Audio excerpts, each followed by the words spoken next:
وبه نستعين على أمور الدنيا والدين صلى الله على سيدنا مولانا محمد وعلى سعد marka hore waxa halka tacsiib ballaaran uga diraynaa daanu nahay reer Burco daanu nahay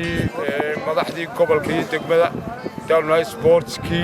daanu nahay Alamse stadium oo goobtu ku ciyaar jira caanka ku ahaa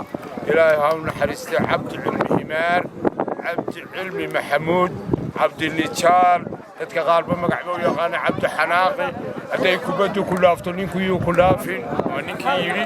ilaahay ha u naxariisto toddobaatanaadkii halkan ka ciyaari jiray Cabdi Cilmi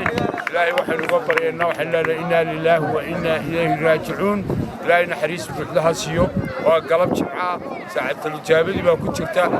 ilaahay ha u naxariisto marka labaad maanta halkan waxaan uga baarignaa tartankii ciyaaraha dhalinyarada halkan ka socda koobkiis reebreebka isdhexgalka dhalinyarada magaalada Burco waxa ku guuleystay loo baarigaya oo u baarignaa wasaaradda macdanta iyo tamarta xisbiga kulmiye ayaana abaabulkiisa iyo diyaarintiisa iyo isku dubaridkiisa iyo kala ridkiisa iyo isku hagaajintiisa iyo qiyaasiga inta isaga waana gudoomiyaha xisbiga kulmiye gobolka Togdheer Xasan Muxtaar waxa kale iyo ku xigeenkiisa oo halkan dhinacayga midig jooga waxa kale halka isla lagu hambalyeynaa isuduwaha ciyaaraha gobolka Togdheer Cabdikariim Muraad nin dhalinyarada intii uu joogay waxtar weyn u sameeyay reer Burco ku diirsadeen oo dhalinyartii khilaafaadkii oo dhan maanta intuu joogay aynan haba yaraatay arag isagana oo baarigeen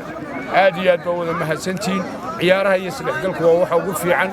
garoonka waxbaan ballan qaadnay miisaaniyadii budgetkaanu sameynaa haddii la raawo bishan marka inagu soo socota waa ku soo daraynaa qaybtiisa waxyaabaha ugu muhiimsan waa ku daraynaa haddii la